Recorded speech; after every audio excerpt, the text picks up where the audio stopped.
নমস্কার, জয় মাতারা। আমি অ্যাস্ট্রো হিমাংশু ভাগ্যের দুয়ার থেকে আপনাদেরকে জানাই আন্তরিক শুভেচ্ছা, ভালোবাসা। আজ আমি যে প্রেডিকশানটি করতে চলেছি, জাতকেরা হলে ডান হাতটিকে দেখুন আর জাতিকারা হলে বাঁ হাতটিকে দেখুন। এইটা হচ্ছে আমাদের হাতের শনির ক্ষেত্র। শনির ক্ষেত্রটি যদি একটু ডাবা থাকে এবং এখানে যদি জাল চিহ্ন বা তিল চিহ্ন বা ক্রস চিহ্ন যদি না থাকে, তাহলে আপনারা বুঝবেন আপনার শনির স্থানটি শুভ আছে। এবার দেখুন, মূল প্রেডিকশানে চলে আসি।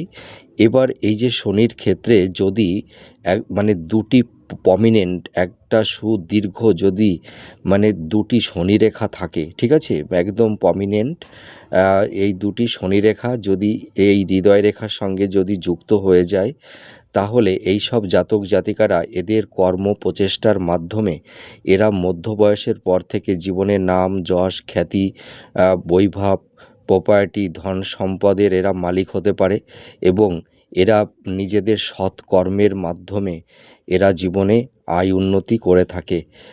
আপনারা মিলিয়ে দেখুন এই প্রেডিকশানটি কতটা ম্যাচ করছে। নমস্কার, জয় মাতারা।